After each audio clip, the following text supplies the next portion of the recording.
In einer verlassenen Gasse, inmitten einer grauen und kalten Stadt, lebte eine einsame Straßenkatze. Ihr graues Fell war von den Kämpfen des Lebens zerzaust. Niemand kannte ihren Namen, niemand schenkte ihr Beachtung. Eines Tages fand sie Zuflucht in einem verlassenen Gebäude, das inmitten eines Wintersturms Schutz vor Wind und Kälte bot. Dort, in einem versteckten Winkel, brachte die einsame Katze 4 wunderschöne Kätzchen zur Welt. Sie kümmerte sich rührend um sie, obwohl sie selbst kaum genug hatte, um sich selbst zu ernähren. Vielleicht kam sie mit einem Wurf zur Welt. Oder vielleicht hatte sich das Tierheim nie um sie gekümmert.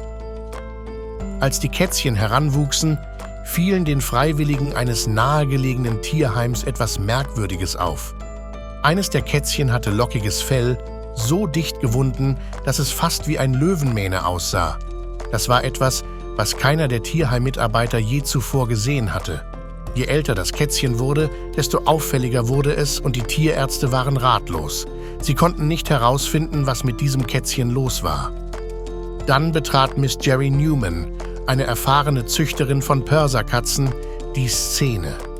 Als sie das lockige Kätzchen sah, lächelte sie und erkannte sofort, dass hier etwas ganz Besonderes am Werk war. Die Tierärzte waren froh, das Kätzchen an sie abgeben zu können, und Miss Newman begann, sich eingehend mit dem kleinen Wunder zu beschäftigen. Nach vielen Untersuchungen und Tests kam sie zu dem Schluss, dass das Kätzchen keine Perserkatze war, aber dennoch ein einzigartiges Gen in sich trug, das für das lockige Fell verantwortlich war.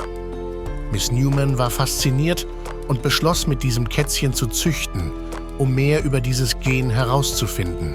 Das lockige Kätzchen fand ein neues Zuhause in einem Zwinger für Perserkatzen und erhielt den Namen Miss de Pesto. Ihr schelmischer Charakter und ihre ständigen Streiche machten sie schnell zu einer Liebling der Züchterin und ihrer Mitarbeiter. Mit der Zeit wuchs Miss de Pesto heran und die Natur tat ihr Werk.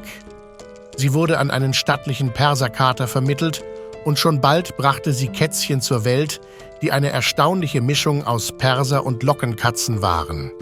Einige von ihnen erbten ihre lockigen Locken und das bedeutete, dass das Gen für das lockige Fell dominant war und mit weiteren Generationen weitergegeben werden würde.